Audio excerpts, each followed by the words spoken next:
Welcome to the Stopping and Think podcast. I'm your host, Will Dole. Thank you for listening. If you enjoy the podcast, you can rate and review on Apple Podcasts or wherever you listen. This episode today is brought to you by Fat Annie's Coffee Stop in Remsen, Iowa, purveyors of fine espresso, cold brew, and other coffee and non-coffee drinks. Stop in when you're in Remsen. The title of this post is Husbands Love Your Wives, Continued, Part 2 of 2. This is the second of a two-part post challenging men to take up their biblical role as the head of the home and embrace their call to love their wives. Part 1 can be found in last week's episode.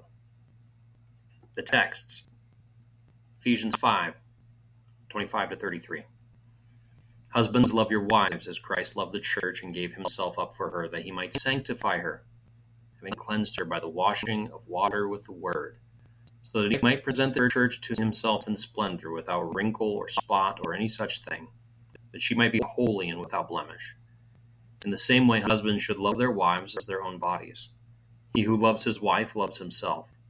For no one ever hated his own flesh, but nourishes and cherishes it, just as Christ does the church, because we are members of his body. Man shall leave his father and mother and hold fast to his wife, and the two shall become one flesh. This mystery is profound. I'm saying that it refers to Christ and the church. However, let each one of you love his wife as himself, and let the wife see that she respects her husband. Colossians 3:19, husbands, love your wives and do not be harsh with them. 1 Peter 3:7. Likewise, husbands, live with your wives in an understanding way, showing honor to the woman as the weaker vessel, since they are heirs with you of the grace of life, so that your prayers may not be hindered. Introduction. In last week's post, I started by pointing to the biblical fact of the man's headship in the home, and then turned to what Paul says is therefore the man's number one responsibility as the head, to model Christ's love for the church. Husbands should love their wives as Christ loved the church and gave himself up for her. We began then by looking at how a man actually steps into the role of leadership and takes initiative as a key way of demonstrating love for his wife. Stepping into that role is a key way to show her love. Today, we're going to look at two more ways a man can show his wife that he loves her.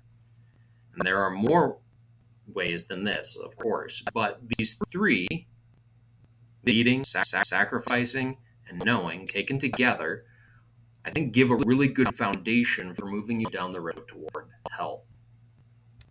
Love by sacrificing. The second way a man can love his wife is through sacrifice. Remember, the model put forth by Paul is that of Jesus Christ, who laid down his life for the church.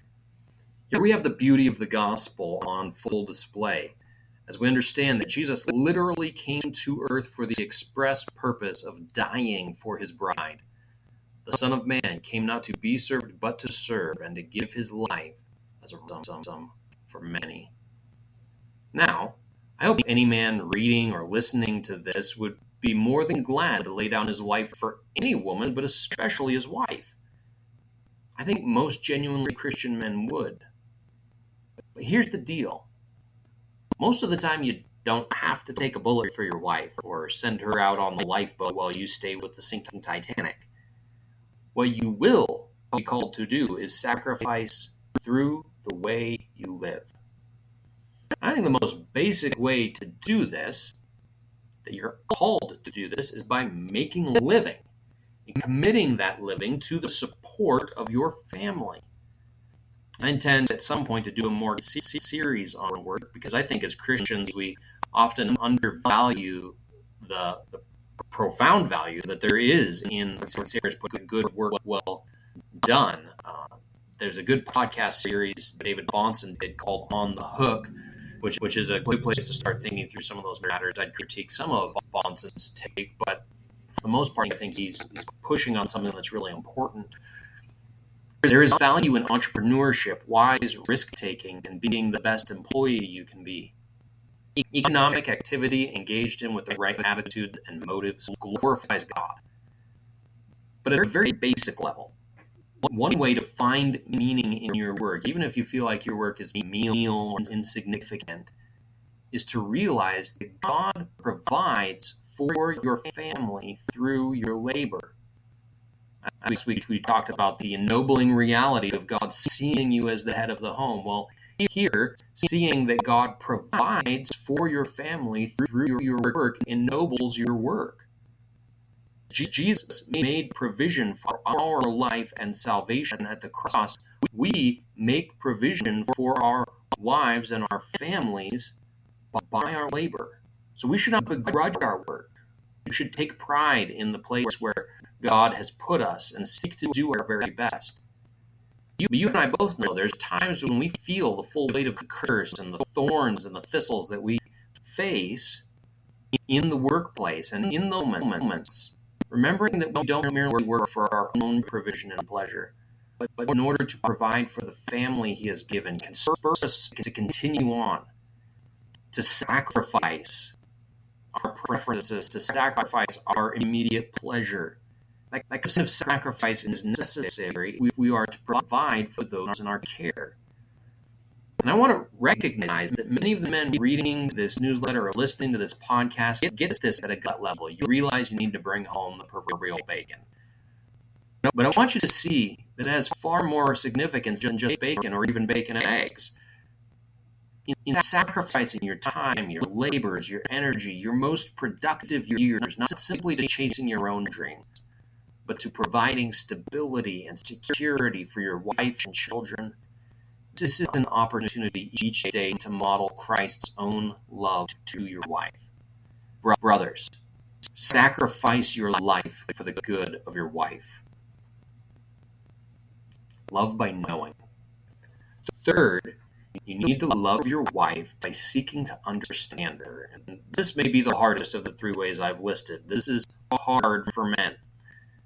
The above quoted 1 Peter 3 text literally reads, to live with your wives according to knowledge. Men, if I were to poll your wives and ask, does your husband really know you? Does he know what makes you tick? I wonder how many would respond affirmatively, would raise their hands if we were standing there in a group. Men often feel lost here. I'm going to give you a tool tip. I borrowed this from my wife, and it's not original to me, but the more I thought about it, the more sense it made. And it's not infallible, but it's worth noticing. Ask this question. What is your wife reading? Some are going to say nothing, and in the modern world, that's a lie. We're all reading all the time. It might just be captions on TikTok and Instagram posts, but she's reading something. Now, think about why she's reading what she's reading. Is it the Bible? That's great. Ask what she's reading, what the Lord is teaching her in that. Ask yourself if you are leading the way spiritually, or if she's having to carry all the spiritual water in your home. Or maybe she's mainly taking in humorous, short online content on TikTok, Instagram, whatever. What is she overwhelmed by and trying to escape? Is the primary thing she's reading romance novels, or as my wife refers to them, Christian porn or emotional pornography? What emotional needs are being unmet that she's seeking to escape into this fantasy world to find? I'm not saying asking this question will lead to comfortable thoughts and conversation, but hopefully they should provoke you to try and understand your wife more deeply. Broadly speaking, men want to be respected. Like, we don't care if anybody knows us at some deep, profound emotional level. We just want people to look up to us, to respect that we can hold our own. Women want to be known. And men, your wife wants to be known. Seek to know your wife. This can be a place where a tool like Gary Chapman's 5 love languages comes in handy. Any of the million different general personality assessments that you can use to discuss your different communication styles. But whatever tool you use, here's the key with it. The information that you gather, don't take it and say, wow, she's a lot weirder and more messed up than I even realized before. No, don't use it to judge her against yourself. Use the information you gain through those tools, through your observations, to better show your love to her. Many women are hurt thinking their husbands don't love them.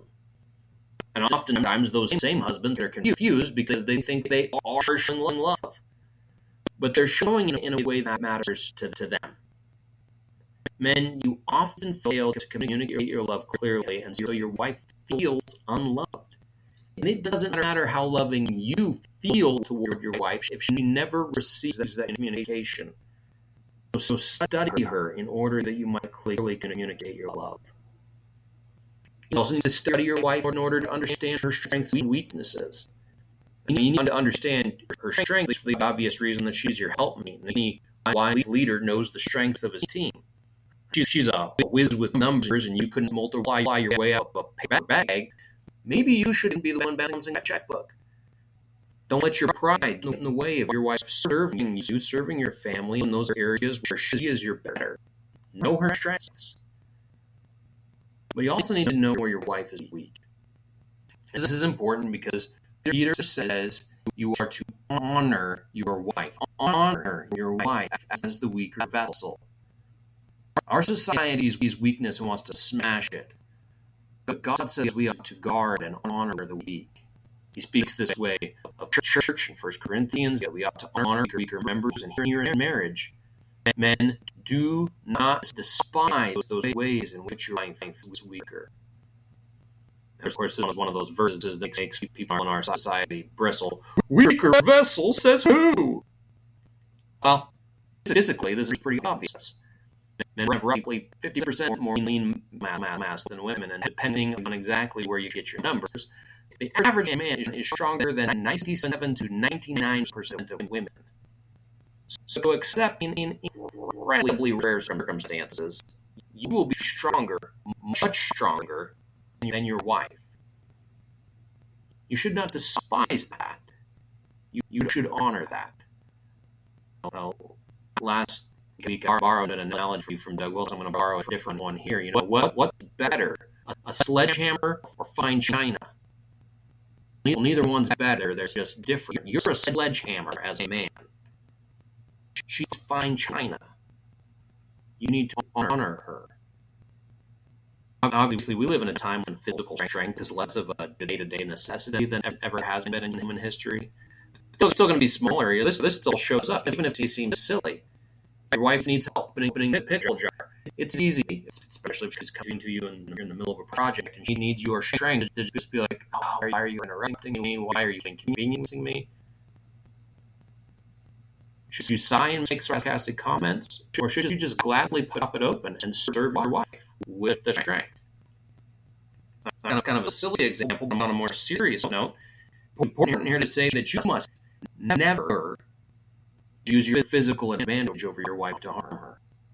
There is never, I will repeat, never an excuse for any physical violence toward your wife. I don't care what she did. I don't care how angry you are. You are commanded to be strong, physically strong for her, never against her. Obviously, we could come up with times when restraint might be in order, like if you're abusing a child, for instance, by all means, use your strength in that moment to stop that action. Even there, it's actually the same principle. You use your strength to protect those weaker than yourself, never to take advantage. And this process for just physical actions, to recognizing your physical presence and emotional power associated with that dominating physical presence in a relationship. Men, you must not only pursue love and refrain always from physical violence, you must be wary with how you use your words. You must not seek to intimidate or demean or put down or manipulate your wife. Remember again, Colossians 3:19. Do not be harsh with them. So interesting there. Paul he's got one sentence that he's going to devote to husbands. He says, husbands, love your wives. And here's how he's going to choose one action item to describe what does love look like. It looks like do not be harsh with them. Many men who would never lay a finger on their wives are nonetheless quite verbally and emotionally harsh. Men, if this is you, you must stop. It doesn't mean you're not clear and straightforward. We talked in the previous episode about leadership. And leadership requires hard conversations, frank conversations. Sometimes you've got to do and say what's right, even if there's a disagreement, even if it means your feelings get hurt. But you must recognize the difference between honesty and leadership and harshness. The difference can be in the intention, in which case obvious when you're guilty. You know when you're intending to be harsh. But it also can lie in unconscious things like tone and setting. The same words said mockingly in public as compared to a gentle and direct privately carry a very different message. Know how your wife receives things. Men, know your wife and do not be harsh with her. Conclusion. Treasure. In our modern day, in the online manosphere, people who are red-pilled, people who are black-pilled, and there are a lot of men who are now looking at the Bible teaching, and they see it being characterized as do, sacrifice, and those guys then wonder, well, what's in it for me? Why must we do so much for our wives and think about them? Isn't the world already stacking things in their favor? Who's looking out for me? Is there any place to look out for my needs and my interests? Well, here's what Paul and Peter both make it clear. To treasure your wife, to value her above yourself, is to honor yourself. Paul, pointing out that we are one flesh in marriage, reminds us of Jesus' example. He died for his bride and now wants her and walk with her word. Ephesians 5:20-30. In the same way, husbands should love their wives as their own bodies. He who loves his wife loves himself. No one ever hated his own flesh, but nourishes and cherishes it just as Christ does the church, because we are members of his body. Brothers, loving your wife is loving yourself. Doing what is best for your wife is doing what is best for you. One way we must grow as Christians is to stop thinking purely atomistic and individualistic terms. You are the covenant head of your family, responsible before God for your household. This begins in your relationship with your wife, and so to cherish her as yourself truly is wisdom. Peter reminds us what great dignity our wives have in the eyes of God. When he told his readers, well, with their wives and understanding, showing honor to her as a weaker vessel, he said, you must do this as a fellow heir, recognizing that she is a fellow heir in the grace of life. It means that she is a daughter of the Almighty King of the universe. How should that affect your treatment of her? You think that language sounds extreme or overblown, but those are precisely the terms Peter uses. And then he carries the logic forward, like, okay, here's this Almighty King of the universe, and you're married to one of his daughters, and then he issues this command. You live with her in an understanding way, so that your prayers may not be hindered. Has it ever felt to you like God blocks your cell phone number? Your prayers seem ineffectual, or it's hard to grow spiritually? Stop and evaluate how you're treating your wife. Do you resent her? Are you harsh? Or do you seek to honor her? Do you view her as God's greatest gift to you in this early life? And then, we are called to lead in our homes. You are the head of your home.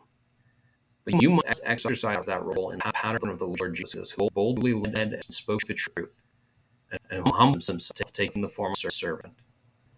And men, we must love and serve our wives. There will be time when we are called to make hard leadership decisions for their sake. And if they are to trust us in these things, we need to build a life and relationship where such trust makes sense. And helps us. This has been the Stop and Think podcast. I'm your host, Will Dole. Thank you for listening.